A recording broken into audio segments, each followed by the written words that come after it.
If you just joined us, we have Irma Bombeck here tonight, John Travolta, and I've got a few things here.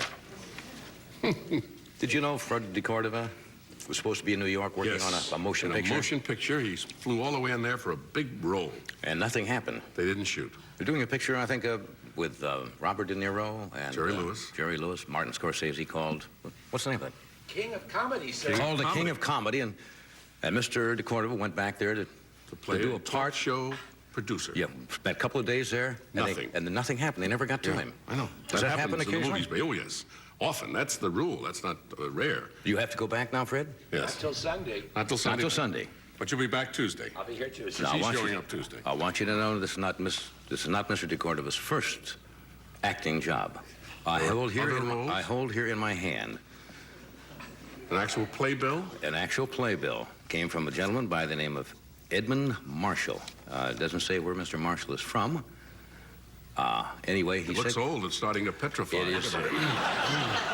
This was also found in that whale at Calabasas, along with the hat. What year are we speaking of? Now, let me read this whole playbill, and I have to treat this very gingerly. All it says, it was sent to me by a former classmate, and it was addressed only to Ed Marshall.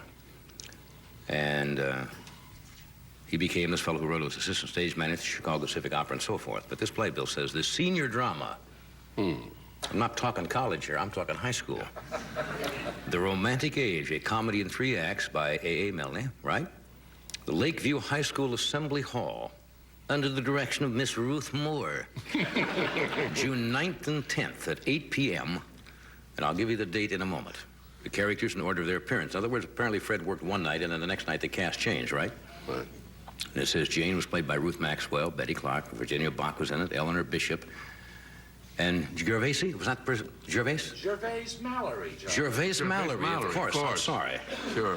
Well, I wasn't around at this date because this was the only high school in the United States at that time.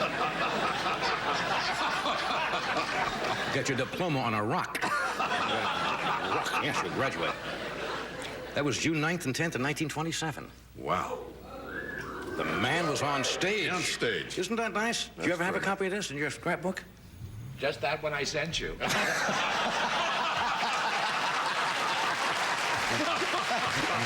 nice.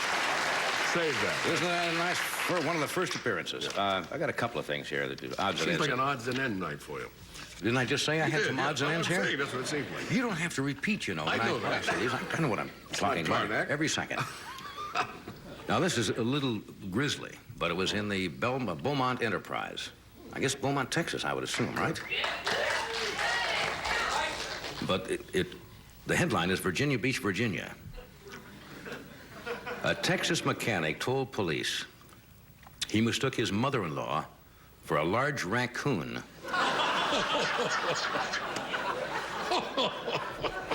When he hacked her to death in her garage last April.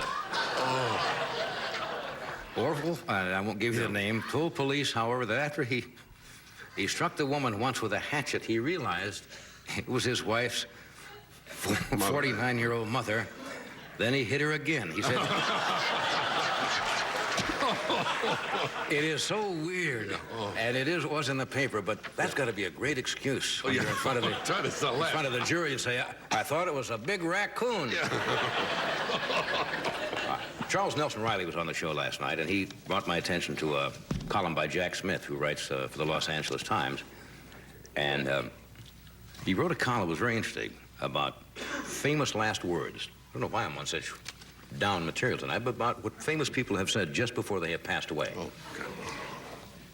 Well, knowing that they were going to. Yes. Have you ever thought of that? If you knew you were going to say in a minute, if you had any last words.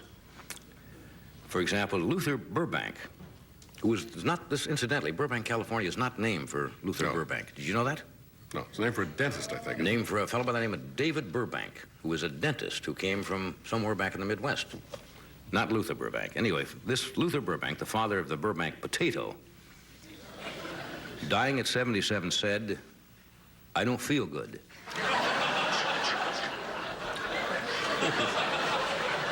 A lot of people have copied him. Yeah. I don't feel good. Now, I knew this gentleman. He used to write for Bob Hope and Bing Crosby. His name was Barney Dean. He was a comedy writer and funny little man. And when he was at the hospital, and apparently at the fateful moment, Barney Dean looked up at Bob Hope and asked, "You got any messages for Jolson?" Now, that's not bad. That's to the end. The guy was still doing funny remarks. Remember what W.C. Fields said once when he went out to... On the whole, I'd rather be in Philadelphia. No. Well, that's on his gravestone. It was gravestone. Gene Fowler, the writer, went out to see W.C. Fields, who was not a particularly religious man, or didn't pretend to be. And he was reading the Bible when he knew he was very ill and probably was going to die. And Gene Fowler said to W.C. Fields, "Bill, what are you doing?" "I'm looking for loopholes." Right? Not bad. I'm looking for loopholes. Anyway, we did a little research on famous last words, and it is true. George Bernard Shaw said, "Well, at least it will be a new experience." Not a bad way to look at it. Robert Louis Stevenson's final words were, "Do I look strange?" Marie Antoinette said, "I beg your pardon, I did not mean it." Oh, last minute there. Wild Bill Hickok's last words were, "Take that." Apparently it did not work. Somebody, You remember the famous character actor, Edmund Gwynn? Edmund Gwynn? He played, his most famous role was in Miracle on 34th Street, where he played Santa Claus. He's a wonderful, jolly actor. A friend was visiting him at his deathbed, and he said, "Edmund, dying must be very hard." And Gwen said, "Not as hard as playing comedy." And was he right there? I gotta know what you'd say. What is it? Can I have one for the road? Your last... I hope so. Tommy Newsom. We just it's on theory. This is not to say that anybody is leaving as quickly. No. We don't wish anybody to. No. Tommy Newsom will say, "Will anybody be able to tell the difference?"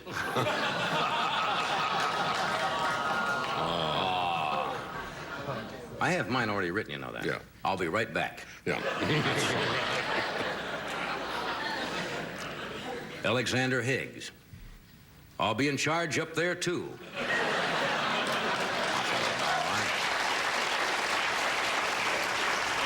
These are just suggested, not that they will say this. Tip O'Neill might say, "Well, at least there won't be any Republicans up there." Henny Youngman. "Take my life, please." Look, this is not meant to be. Burt Reynolds. "Doc, this will clear up, won't it?" Earl Scheib. You know, I met Earl Scheib the other night. Really? I'd never met Earl Scheib in my life. Earl Scheib is a famous auto painter out here in the West Coast. Been here for years. The fellow walked up to me in a restaurant the other night. He's got that very distinctive voice. "Johnny, I'm Earl Scheib." And I said, "In by 9, out by 5. He paints any color." Earl Scheib's last words will be, "I'll paint any halo, any color, for $29.95. Famous last words of the Seven Dwarfs. What do you think they would be? Goodbye, goodbye, goodbye, goodbye, goodbye, goodbye, goodbye.